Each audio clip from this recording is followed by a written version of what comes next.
کتاب یوئیل نبی باب یکم. حشرات مملکت را ولنگار می کند. کلام خداوند که بر یوئیل ابن فتوئیل نازل شد. این را بشنوید ای پیران و گوش اندازید ای همه ساکنان زمین. آیا در ایام شما و یا در ایام پدرانتان چیزی مثل این روی داده است؟ درباره آن به پسران خود حکایت کنید و پسران شما به پسران خودشان و پسران آنها به نسل دیگر. آنچه از گازان باقی مانده بود ملخ خورد و آنچه از ملخ باقی مانده بود یلق خورد و آنچه از یلق باقی مانده بود حصیل خورد. بیدار شوید ای مستان و گریه کنید و فغان کشید ای همه مینوشان درباره شیره انگور که از دهانتان کشیده گرفته شده است، زیرا که خلق زورآور و بیشمار به زمین من هجوم کردند. دندانهای آنها دندانهای شیر است و دندانهای آسیای آنها از آن ماده شیر، تا که مرا ولنگار و انجیر مرا نابود کردند. پوست آن را تماما کنده پرتافتند، شاخه های آن سفید شده است، مثل دوشیزه‌ای که برای شوهر جوانی خود پلاس پوشیده باشد. نوحه نما. هدیه آردی و هدیه ریختنی از خانه خداوند برهم خورده است. کاهنان خدمتگزار خداوند ماتم گرفتند. صحرا تاراج گردیده است، زمین ماتم گرفته است، زیرا که گندم تلف شده است، شیره انگور خشکیده است، زیتون پژمرده شده است.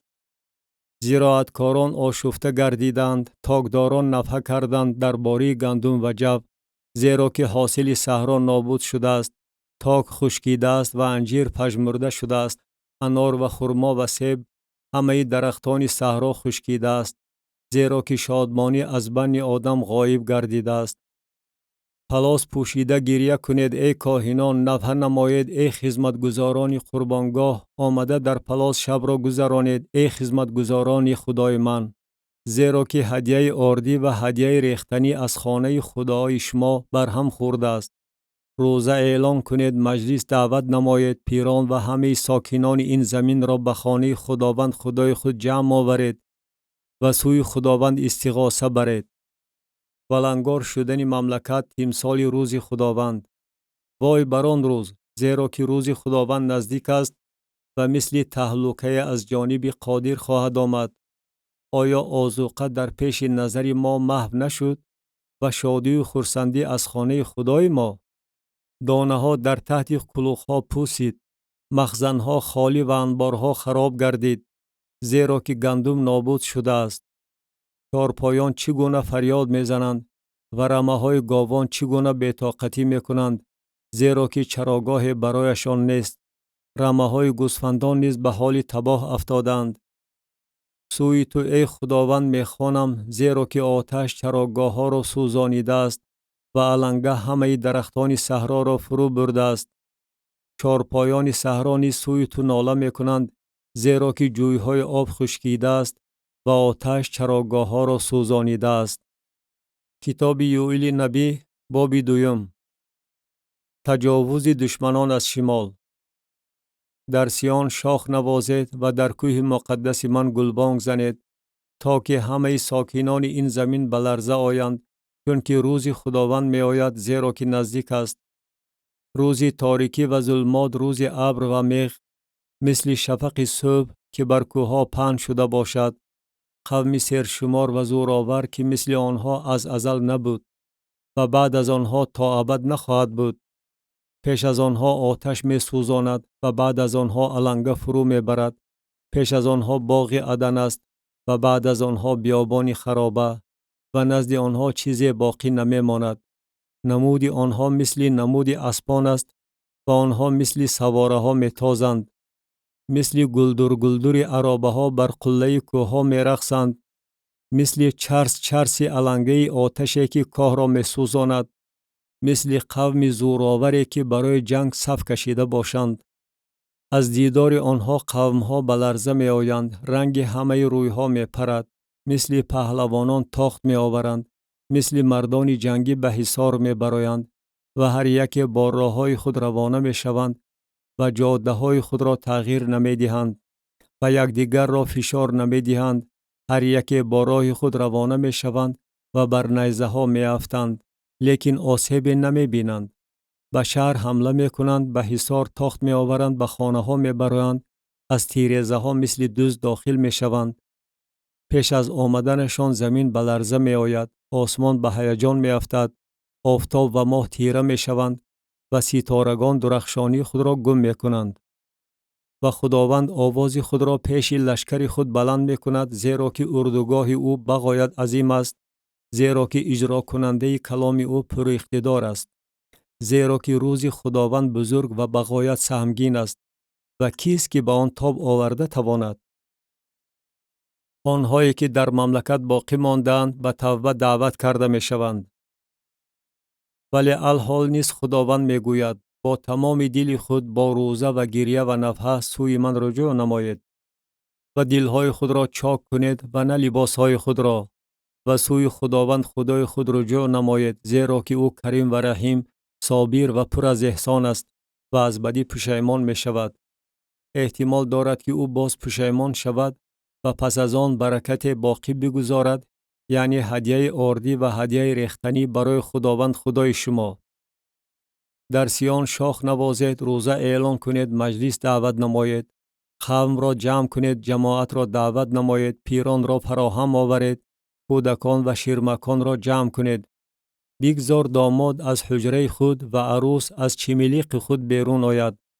بگذار کاهنان خدمتگزاران خداوند در میان رواق و قربانگاه گریه کنند و بگویند: بر قوم خود ای خداوند شفقت نما و میراث خود را به ننگ نسپار، مبادا آنها مورد استهزای خلقها گردند. چرا در میان خلقها بگویند که خدای آنها کجاست؟ خداوند وعده می دهد که از مصیبت ها آزاد کند. با آنگاه رشک خداوند برای زمین او خواهد آمد و او بر قوم خود شفقت خواهد کرد و خداوند اجابت نموده به قوم خود خواهد گفت: اینک من به شما گندم و شیره انگور و روغن زیتون می فرستم تا که از آن سیر شوید و دیگر شما را در میان خلقان ننگین نخواهم کرد. و دشمنی را که از شمال آمده است از شما دور کرده به زمین خشک و خرابه خواهم راند. صفهای پیش آن رو به بحر شرقی و صفهای آخری آن رو به بحر غربی خواهد بود و بوی بدی آن خواهد برآمد و تعفن آن بلند خواهد شد، زیرا که بسیار بدی کرده است. نترس ای زمین، شادی و خرسندی نما، زیرا که خداوند بسیار نیکی کرده است. نترسید ای چارپایان صحرا، زیرا که چراگاه ها می سبزد، درخت میوه خود را می آورد، انجیر و تاک قوت خود را نشان می دهند. و شما ای پسران سیان در خداوند خدای خود خرسندی و شادی کنید، زیرا که او باران اولین را به شما به قدری درکاری می دهد و باران اولین و آخرین را برای شما مثل پیشتر می باراند. و خرمنها از غله پر خواهد شد و چرخشتها از شیره انگور و روغن زیتون لبریز خواهد گردید. و برای سالهایی که ملخ، یلیق و حسیل و گازام، یعنی اردوی عظیم من که بر شما فرستاده بودم خورده است، و شما پاداش خواهم داد. و شما خوراک فراوان خورده سیر خواهید شد و اسم خداوند خدای خود را که برای شما کارهای عجایب کرده است مدح خواهید گفت و قوم من تا ابد خجل نخواهند شد. و خواهید دانست که من اندرون اسرائیل می باشم و من خداوند خدای شما هستم و دیگری نیست و قوم من تا ابد خجل نخواهند شد. وعده روح القدس و علامت‌های آمدن دوم. و بعد از آن چنین واقع خواهد شد که من روح خود را بر تمام بشر خواهم ریخت و پسران شما و دختران شما نبوت خواهند نمود. پیران شما خوابها خواهند دید، جوانان شما رؤیاها خواهند دید و در آن ایام بر غلامان و کنیزان شما نیز روح خود را خواهم ریخت. و در آسمان و زمین علامات ظاهر خواهم کرد: خون و آتش و ستونهای دود. آفتاب به تاریکی و ماه به خون تبدیل خواهد یافت، پیش از آن که روز عظیم و سهمگین خداوند فرا رسد. و چنین واقع خواهد شد که هر کی اسم خداوند را بخواند نجات خواهد یافت، زیرا که در کوه سیان و در یروشلیم چنان که خداوند گفته است نجات یافتگان خواهند بود و در میان باقی ماندگان کسانی که خداوند آنها را خوانده است. کتاب یوئیل نبی باب 3. از نو برقرار کردن اسرائیل و داوری در وادی یهوشافات. زیرا که اینک در آن ایام و در آن زمان هنگامی که اسیران یهودا و یروشلیم را برگردانیده باشم، من همه خلقها را جمع کرده به وادی یهوشافات خواهم آورد و در آنجا بر آنها برای قوم خود و میراث خود اسرائیل داوری خواهم نمود که ورا آنها در میان خلقها پراکنده ساخته زمین مرا تقسیم کردند و بر قوم من قرعه پرتافتند و پسر را در عوض فاحشه دادند و دختر را در عوض شراب فروختند تا که بنوشند. و شما نیز ای سور و سیدون و همه ناحیه های فلیشتی در حق من چه ها کردید؟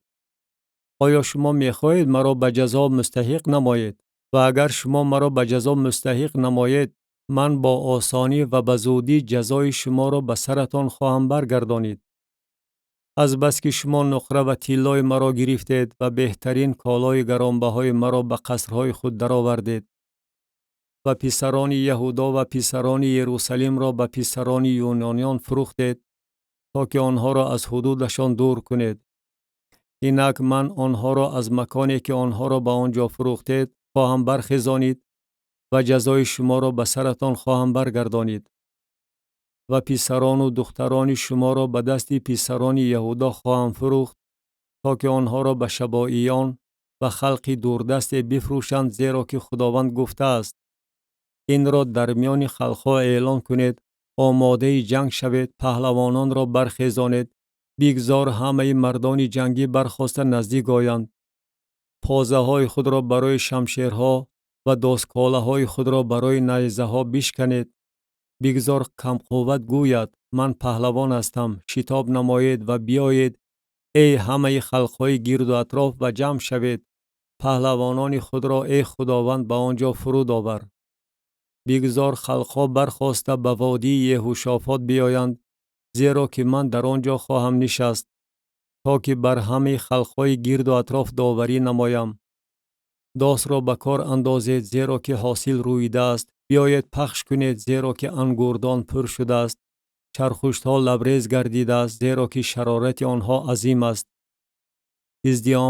ازدحامها در وادی داوری، زیرا که روز خداوند در وادی داوری نزدیک است. آفتاب و ماه تیره می شوند و ستارگان درخشانی خود را گم می کنند و خداوند از سیان نعره می زند و از یروشلیم آواز خود را می برآورد و آسمان و زمین به لرزه می آیند. ولی خداوند پناهگاه برای قوم خود و استحکام برای بنی اسرائیل خواهد بود. یهودا تا ابد مسکون خواهد شد. و خواهید دانست که من خداوند خدای شما هستم که در کوه مقدس خود سیان سکونت دارم و یروشلیم مقدس خواهد بود و بیگانگان دیگر از آن گذر نخواهند کرد. و در آن روز چنین واقع خواهد شد که از کوهها آب انگور خواهد چکید و بر تلها شیر جاری خواهد شد و همه رودخانه های یهودا پرآب خواهند گردید و چشمه از خانه خداوند بیرون آمده وادی شیتیم را سیراب خواهد کرد.